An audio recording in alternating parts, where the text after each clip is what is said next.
Sudah 3 hari berlalu, dan selama itu pula Azam dan Wibah menghabiskan waktu bersama. Lebih dekat lagi, lebih mengerti diri satu sama lain. Azam baru saja keluar dari dalam kamar mandi, dan langsung mendapati sang istri sedang merapikan pakaiannya dari kamar sebelah.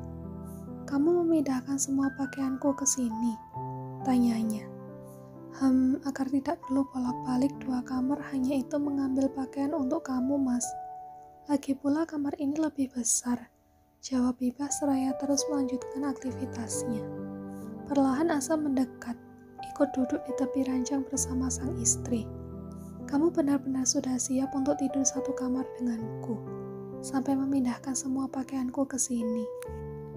Wibah menghela napas panjang, menoleh menatap sang suami. Sejak awal juga sebenarnya siap saja. Yang memulai drama pisah kamar ini siapa? Lupa. Dengan cepat Azam menggelengkan kepalanya. "Tidak, maaf. Aku melakukan semua karena aku tidak mau menghancurkan hidup kamu. Andai saat itu aku menuruti hasratku sebagai pria, bisa saja. Tapi saat itu aku takut. Jika kedepannya hubungan kita berakhir, aku tidak akan mengembalikan kesucianmu." Mendengar penjelasan sang suami, membuat senyum di wajah Wibah merekah indah. Dia tertunduk untuk menyembunyikan rasa kagumnya. Dia paham jika sejak awal sang suami hanya ingin melindunginya. "Kenapa?" tanya Azam saat melihat Wibah menundukkan wajahnya. Perlahan Wibah menekapkan kepalanya, menatap sang suami. Tidak apa-apa. Wibah menyentuh bagian wajah sang suami dengan telapak tangannya. Ternyata pria asing ini bukan hanya tampan, tapi juga sangat baik. "Terima kasih suamiku." Rasa gugup tiba-tiba menghampiri Azam. Untuk pertama kalinya sang istri dengan berani menyentuh wajahnya. Tentu saja, aku sudah berjanji akan bertanggung jawab atas dirimu. Dan sekarang aku akan bertanggung jawab seutuhnya demi kebahagiaanmu. Azam segera berdiri dari posisinya. "Sepertinya aku akan ke ruang kerjaku sebentar." Semakin salah tingkah karena rasa gugup mendapatkan perlakuan manis dari sang istri, membuatnya segera melangkah pergi. "Mas," panggil Wibah. Langkah Azam terhenti. Dia berbalik memandangi sang istri. "Ya, kenapa?" "Pintu keluarnya sebelah sana. Itu pintu kamar mandi," ucap Wibah seraya berusaha menahan tawa. "Ahaha, ya aku memang mau ke arah sana." Tanpa pikir panjang, Azam segera memutar haluan, melangkah menuju pintu keluar. Sesampainya di luar, dia mencoba mengatur deru napasnya. Sejak kapan dia pandai menggoda seperti tadi? Meresahkan sekali. Azam melihat tangannya yang masih memakai gips. "Ayolah kawan, kau harus sehat. Ada surga dunia yang sedang menunggumu." Tak lama Azam segera melangkah pergi meninggalkan tempat itu, menuju ruang kerja berada di pojok ruangan. Di ambang pintu kamar, Yuda berdiri memandangi Yunita yang sedang duduk di atas sajadahnya, melaksanakan ibadah sholat duha, kiranya. Bukannya terlihat senang, dia nampak memasang raut wajah sinis. Seolah di pikirannya sang istri hanyalah sedang memulai drama sandiwara untuk meluluhkannya. Selepas sholat itu selesai, Yuda segera mendekati Yunita yang baru saja berdiri dari posisi duduknya. "Drama apa lagi yang kau buat ini?" Kening Yunita mengkerut tajam. "Apa maksud kamu? Kamu sedang berusaha membuat aku terkesan dengan memakai jilbab dan melaksanakan sholat." "Yun, hentikan. Selamanya kamu tidak akan bisa menjadi Wibah di mataku. Jangan menyamakan diri kamu dengan dirinya, paham?" Yunita mencengkeram erat tasbih pemberian Wibah. Saat seseorang mencoba untuk taat, namun malah disepelekan, hati mana yang tidak akan hancur? Apalagi kata-kata itu keluar dari mulut suami sendiri. "Aku tahu, selamanya hanya Wibah yang akan terus bersemayam di hatimu. Aku sangat tahu, jadi kamu perlu menjelaskan. Tapi demi Allah, aku hanya ingin bertaubat. Aku memang wanita hina, tapi aku tahu jika ampunan Allah juga tidak ada batasnya," jelas Yunita dengan mata berkaca-kaca. Yuda menghela napas panjang sambil berkaca pinggang. Kamu pikir aku akan percaya? Hahaha, tidak semudah itu. Sepertinya ini sudah kelewatan, karena kamu sudah membawa nama Tuhan ke dalam sandiwaramu. Yuda melihat jam di pergelangan tangannya yang sudah menunjukkan pukul 8 pagi. Seharusnya dia sudah berada di sekolah sekarang. Aku akan tinggal di rumah dinasku, sampai anak itu lahir. Setelah itu aku akan mengurus surat perceraian kita. Ucap Yuda lalu melangkah menuju lemari pakaiannya. Lihat sang suami memasukkan pakaian ke dalam tas, membuat Yunita segera mendekat. Kenapa harus begini? Kamu tidak bisa seperti ini. Kita masih suami istri dan aku sedang hamil. Bagaimana bisa kamu tega meninggalkan aku sendiri di sini? Sejenak Yuda kembali menghentikan aktivitasnya. Dia menoleh menatap Yunita yang sedang berdiri di sampingnya. Kamu masih bertanya kenapa? Kamu sudah menghancurkan hidupku dengan menghadirkan anak itu di dalam rahimmu. Dengan sangat egois kamu meminta Bibah untuk melepaskan aku. Kamu wanita jahat, Yun. Aku sangat membencimu. Hingga sekalipun aku tidak bisa melihat kebaikan di dalam dirimu. Aku minta maaf. Aku sangat menyesal karena telah melakukan hal itu. Andai waktu bisa diputar, aku akan membiarkan kamu dan Bibah bersama. Tapi sekarang kita sudah menikah. Apa tidak bisa kamu membuka hati kamu sedikit saja? Dalam mimpimu, Yuda segera menutup tasnya lalu bergegas keluar dari kamar itu. Sejak perpisahannya dengan Bibah, dia telah kehilangan akal sehatnya. Hingga tak lagi mempercayai garis takdir yang Allah tetapkan untuknya. Saat mengenal Bibah dulu, dia adalah seorang muslim yang taat dengan ajaran agama. Namun sekarang keimanannya telah tertutup obsesi terlebih setelah kehilangan wanita yang sangat dia cintai. Dia menyalahkan Yunita atas semua kemalangan yang terjadi di dalam hidupnya. Padahal dia sendiri pun salah. Dia tergoda hanya karena kenikmatan sesaat yang tidak bisa dia dapatkan dari seorang Nur Habibah Sumayyah. Bang Yuda, tunggu aku, jangan pergi. Yunita terus mencoba melangkah mengikuti sang suami. Namun rasa nyeri di bagian perutnya membuat dia tidak sanggup hingga akhirnya memilih berhenti dan duduk di sofa ruang tamu.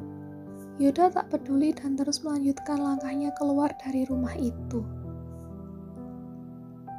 Selamat sore Non Bibah dan Azam, ucap Boy yang saat ini berdiri di depan kedua majikannya. Azam dan Bibah nampak bingung. Kenapa tiba-tiba saja ada Boy di depan gedung apartemen mereka? Tadinya kedua pasutri itu hendak ke minimarket yang dekat dengan tempat tinggal mereka. Bapak minta saya buat kesini. Siapa tahu saja Non Bibah dan Den Azam mau kemana-mana. Masa nyetir sendiri? Sepertinya mau pergi ya. Mari saya antar, ucap Boy seraya membuka pintu mobil. Kamu datang di saat yang tepat, Boy. Terima kasih ya. Bibah hendak masuk ke dalam mobil, namun Azam malah menahannya. Kenapa?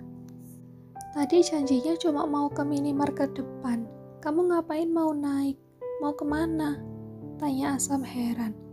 Saat ini Azam hanya memakai celana pendek sebatas lutut. Kaos oblong berwarna hitam dan rambutnya pun tak serapi biasanya. Sungguh seorang Azam tidak akan percaya diri bepergian jauh jika penampilannya tidak menunjang. Tiba-tiba aku ingin ke Taman Menteng yang kemarin kita lewati itu, ucap Bibah yang terlihat antusias. Taman? Kalau begitu aku ganti pakaian dulu. Aku bahkan belum mandi. Kamu sudah pakai gamis, sudah cantik, tapi aku... Lihatlah suamimu seperti gorila, ucap Azam. Hahaha, mendengar hal itu membuat Boy tak bisa menahan tawanya. Azam menoleh menatap Boy dengan kesal. Ketawa kamu. Maaf, Den. Boy kembali tertunduk. Memangnya kenapa sih? Keren kok. Lagi pula sekarang aku hanya ingin jalan-jalan sore dengan suamiku, bukan dengan Azam pemimpin perusahaan. Jadi diri sendiri saja. Ayo masuk. Bibah menarik paksa Azam agar segera masuk ke dalam mobil. Bibah, aku ini terkenal perfeksionis loh, ucap Azam sesaat setelah Bibah masuk dan menutup pintu mobil. Biba menoleh menatap sang suami dengan raut wajah datar. Gitu ya sudah, Mas turun saja. Aku jalan-jalan sendiri tidak apa-apa. Ucapan sang istri terdengar seperti ancaman bagi Azam. Dia harus kembali menurunkan ego dirinya yang selalu ingin berpenampilan sempurna. Azam memajukan tubuhnya, mendekati Boy yang sudah duduk di kursi setir. Boy, jalan. Aku baru dapat SP1 ini. Jangan sampai ada SP2. Bisa-bisa aku tidur di luar. Siap, Den. Ucap Boy seraya terus berusaha menahan tawanya. Namun di satu sisi, Boy terlihat senang karena akhirnya sang majikan sudah menemukan seorang pawang hebat yang bisa membuat seorang Azam menyingkirkan egonya. Sesampainya di taman, Biba dan Azam duduk di tepi danau buatan. Airnya nampak bening kehijau-hijauan. Riuh semilir angin sore tak membuat keduanya beranjak pergi. Pemandangan senja sore ini mereka nikmati bersama. Biba seolah tak mau menyia-nyiakan hari libur suaminya yang tinggal tersisa beberapa hari lagi. Saat tengah asik menikmati pemandangan, tiba-tiba pandangan keduanya tertuju ke seberang danau, di mana seorang anak kecil yang berusia sekitar 2 tahun sedang bercengkerama bersama kedua orang tuanya. Kamu lihat yang di depan sana? Tanya Azam tanpa melepaskan pandangannya ke arah depan. Lihat. Biba menoleh menatap sang suami yang sedang duduk di sisi kirinya. Kenapa? Azam tersenyum, lalu ikut menoleh menatap sang istri yang sedang menunggu jawaban darinya. Tiba-tiba aku membayangkan, jika mereka adalah aku, kamu, dan anak kita. Wajah Biba kembali bersemu merah. Dia pikir hanya dirinya saja yang berpikir tentang anak. Tapi ternyata Azam pun juga. Azam mengerakkan tangan kanannya, merangkul sang istri. Dulu, Mama dan Papa terus mendesak aku cepat menikah. Alasannya cuma satu, yaitu karena mereka ingin menimang cucu.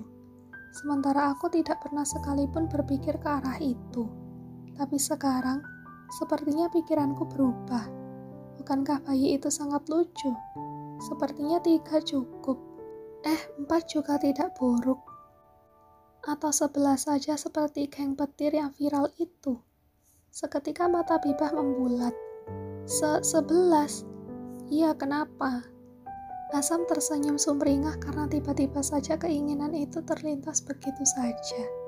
Bagi seorang yang merasa mampu, tentu saja 11 anak tidak masalah. Namun bagaimana dengan sang istri yang akan melakukan proses hamil dan melahirkan? Hahaha, banyak ya. Memikirkannya saja membuat perutku nyeri, ucap Biba. Hahaha, aku hanya bercanda, sedih kasihnya aja. Azam mendekatkan wajahnya ke telinga sang istri. Yang paling penting itu adalah proses produksinya dulu. Benar kan?